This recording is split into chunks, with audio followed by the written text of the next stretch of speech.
Papa, bonjour. Bonjour. Est-ce que vous pouvez juste vous présenter un tout petit peu? Moi, je m'appelle Mounimaï Kassilem, inspecteur de l'enseignement, ancien chef de division de l'EPSP au sud du Kivu. Oui, tel qu'ancien chef de division. Est-ce que l'EPSP au sud du Kivu. Oui. Dans les temps où vous étiez chef de division, il paraît que c'était ça le début de la prime à l'époque. Oui, c'était le début de la prime. Est-ce que vous pouvez nous raconter comment ça a commencé, quel rôle que vous aviez joué dedans?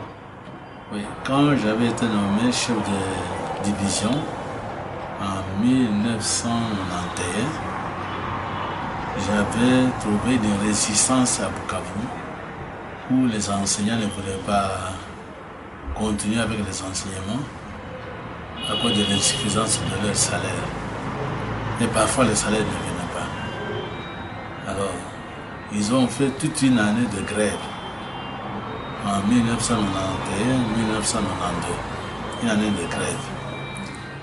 Au début de l'année 1992-93, il a fallu trouver une solution. Alors, j'avais demandé aux parents, notamment le comité des parents, le comité provincial et le comité provincial des enseignants, de se mettre ensemble et de proposer une solution qui peut aider à ce que nous puissions reprendre les cours. Alors, et les parents, les deux comités, se sont mis ensemble.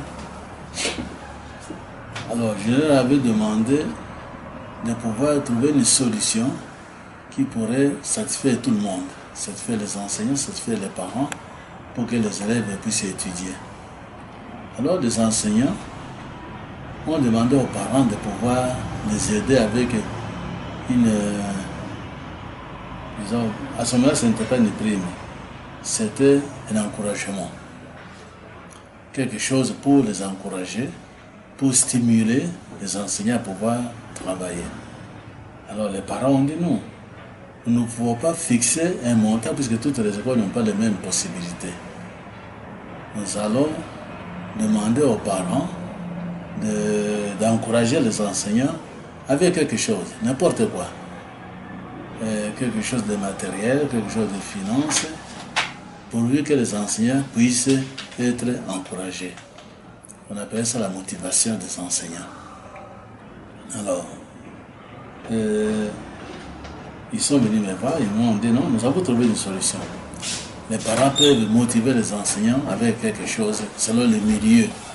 Dans certains milieux, c'est un bol de haricots, dans d'autres, un bol d'arachide, ou peut-être un bol de riz, ou peut-être une cossette de manioc,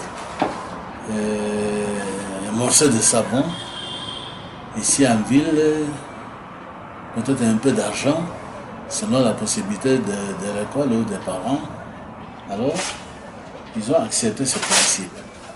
Et le principe, je l'avais présenté à l'autorité provinciale, qui m'a dit non, si c'est ça la solution pour que les cours puissent reprendre, et que nous ne puissions plus commencer une autre année scolaire blanche, autant alors aller dans le sens des souhaits des parents et des enseignants.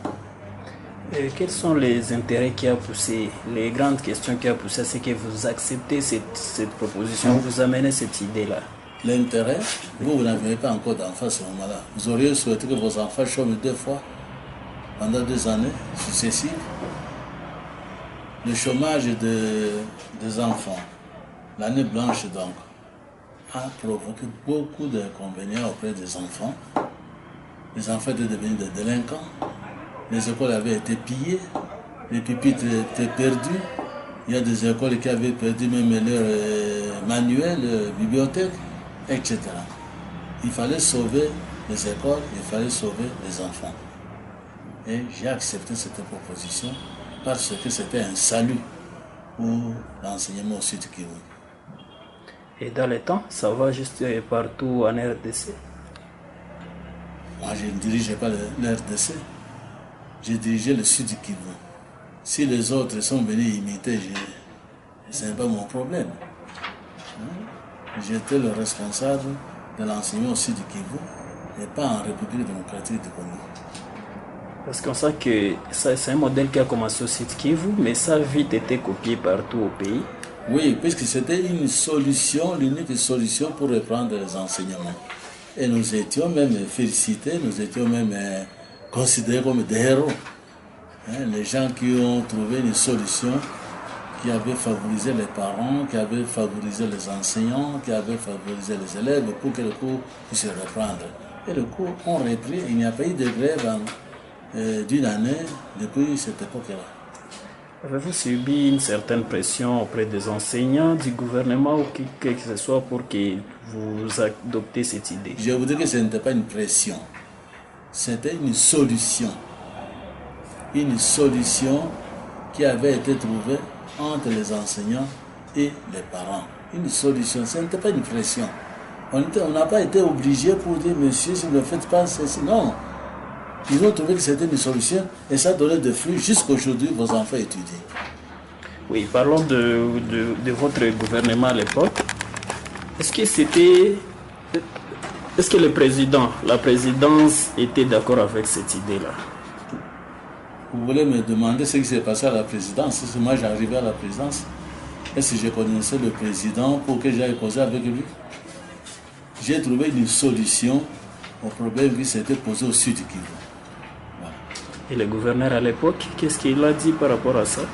Mais si c'était une solution qui avait été initiée par les parents, qui avait été initiée par les élèves, qu'est-ce que le gouverneur pouvait faire? L'essentiel pour lui, c'était que ces écoles puissent fonctionner. Vous avez parlé des parents élèves. Quel est le grand rôle que l'État a joué dedans? Vous, en tant que prophète à l'époque, quel est le grand rôle que l'État avait joué dedans? Mais le promoteur des écoles, le propriétaire des écoles publiques, c'est qui? C'est l'État. L'État reste toujours propriétaire des écoles. Et là, nous avons trouvé un cadre juridique qui nous couvrait. C'était les frais d'intervention ponctuelle. C'est-à-dire les parents et les enseignants, ce sont les instructions officielles qui existent même aujourd'hui. Les parents et les enseignants peuvent s'entendre pour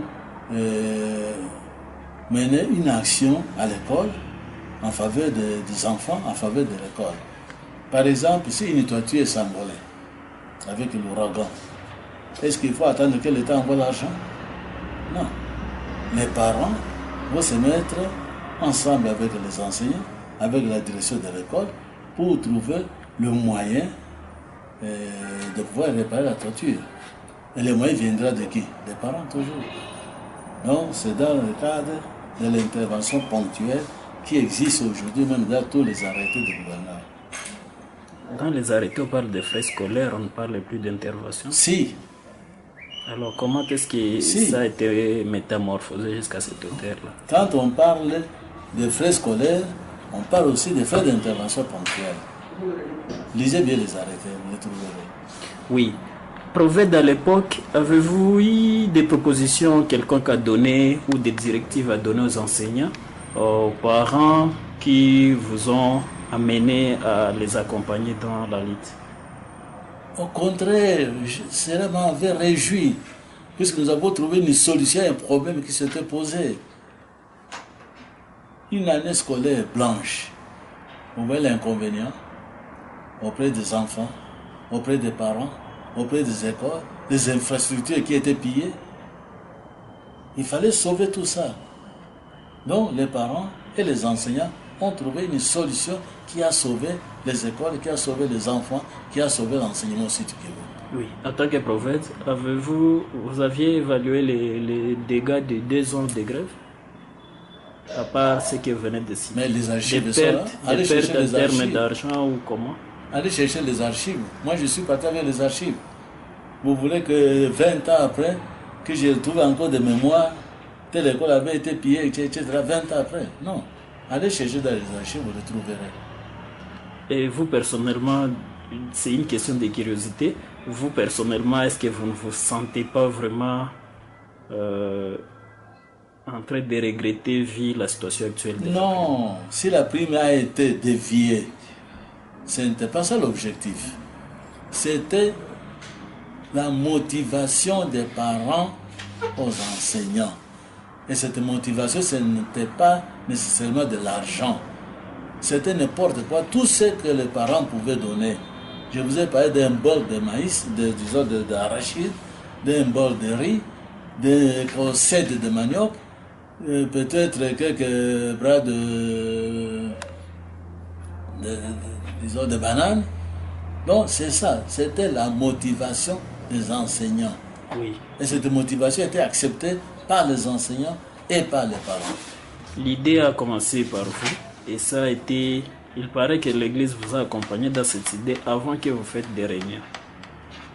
Non, ne parlons pas de l'Église. Moi, je ne traite pas avec les églises, nous traitons avec les gestionnaires des écoles. C'est-à-dire, un gestionnaire, c'est celui qui a été mis, disons, par l'Église pour diriger les écoles. C'est le coordinateur. Les coordinateurs étaient conviés dans les réunions, ils ont accepté. Ils n'ont jamais refusé la motivation. Et on parle que c'est l'Église, les églises qui ont commencé la prime et c'est eux qui maintiennent encore la prime aujourd'hui. Je n'accuse pas les églises. Je vous dis que la prime est née de l'accord entre les parents et les enseignants. L'Église n'est pas à condamner, l'État n'est pas à condamner, les parents et les enseignants se sont entendus. Voilà, il y a un document, un protocole de la prime qu'on a reçu récemment. Et ces protocoles, sur ces protocoles, il y a des signatures. Celui des parents et des syndicalistes. Mais quelque part, dans l'article 2, on signe que cela, c'est une façon de soulager l'État jusqu'à ce qu'il revienne à ses responsabilités.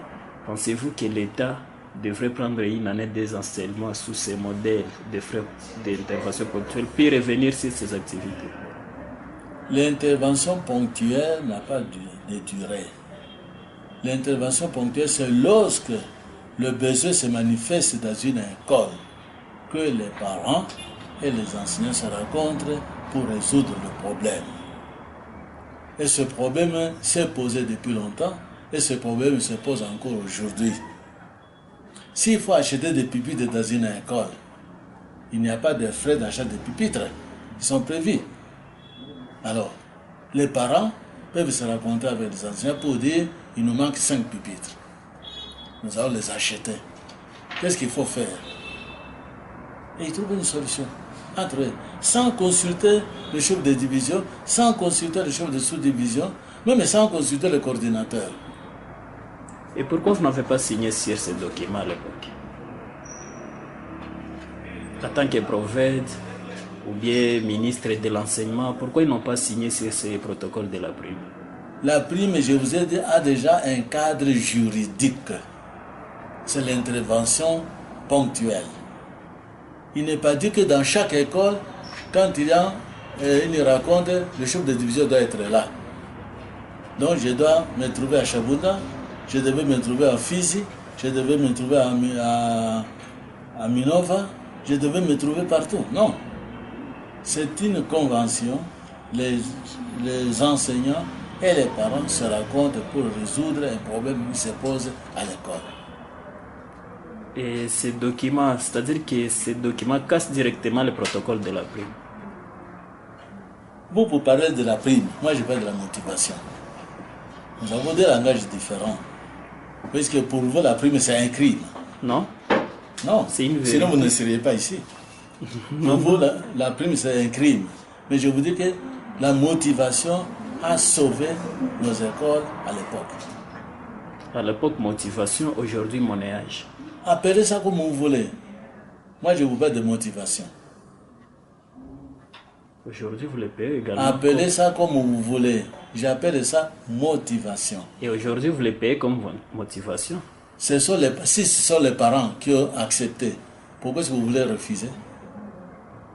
Est-ce que les parents sont venus vous voir pour dire nous ne voulons plus de motivation? Il parle de monnayage.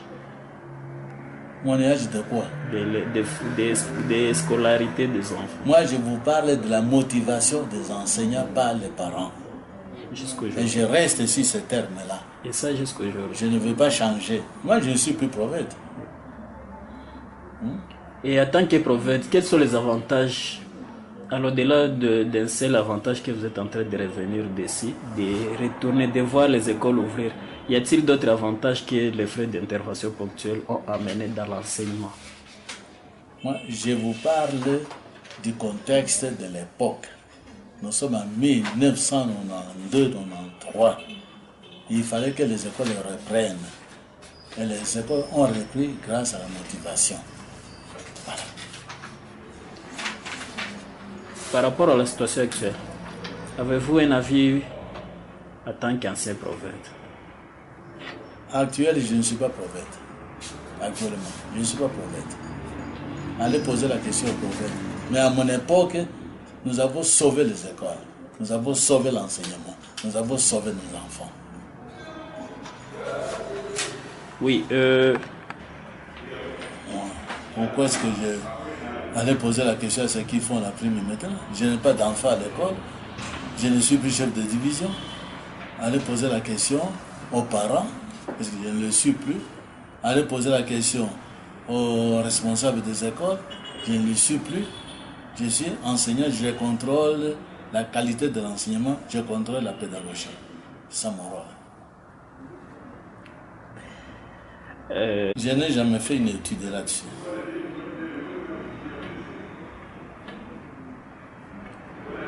Et la prime s'était signée où? Où est-ce que les activités se faisaient? Je vous dis, le cadre juridique de l'école, c'est l'intervention ponctuelle. Oui, les activités se menaient où? Dans toutes les écoles. Le protocole de la prime, ça a été signé où? Non, le protocole de la prime, c'était entre les parents, à leur demander aux syndicalistes, le président des syndicats à l'époque et le président des parents à l'époque, ils sont encore en vie, à leur demander où est-ce qu'ils ont signé leur protocole d'accord. Mais moi, pour moi, j'avais été ravi du fait que les écoles avaient repris et l'année scolaire avait été sauvée. Quand il y a un accord entre les parents et les enseignants, pourquoi est-ce que vous voulez condamner? Ce n'est pas vous qui payez la prime, mais ce sont les parents qui paient la prime, ils ne condamnent pas. Vous, journalistes, pourquoi est-ce que vous voulez vous mêler entre les deux? Non, on est... Quand les bénéficiaires, les parents, et les enseignants, les deux sont des bénéficiaires, s'entendent, ils s'accordent et ils paient. Où est votre rôle? Où est mon problème? Mon problème, moi, c'est de voir l'enseignement sauvé. Oui. Moi, je vous parle de la motivation. Oui. Je vais revenir là-dessus même 10 fois. Oui.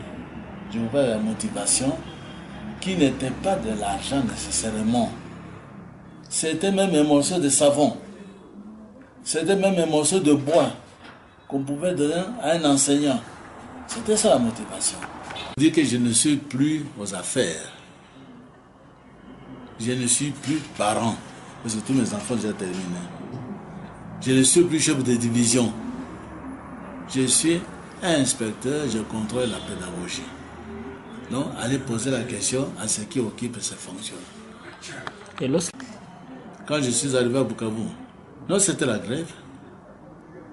C'était la grève. Et grâce à moi, les cours ont repris. Il a fallu combien de temps pour que ça reprenne? Pour que ça reprenne. Il a fallu d'abord une année que nous avons perdue. Et pendant l'année que nous avons perdue, nous avons fait des négociations. On ne pouvait pas croiser les bras, rester là à la maison, puisque les enseignants ne veulent pas rentrer à l'école. Non. Il a fallu trouver des mécanismes pour que les enseignants puissent rentrer. Et nous avons trouvé ces mécanismes-là entre parents et enseignants. En même temps, vous avez repris votre boulot. Parce qu'on dirait déjà que vous étiez dans les choses. Mon salaire viendrait toujours.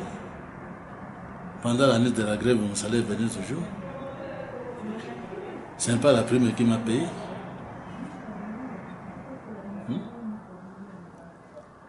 La prime ne me payait pas. C'est-à-dire que pour vous, même si ça continuait, tu ne devrais pas être touché. Mais j'étais chef de division, pourquoi? Pour que les enfants restent à la maison. Autant que je démissionne. Il fallait me demander de démissionner alors. J'étais chef de division pour diriger l'enseignement aussi du Kivu. C'était ça mon rôle.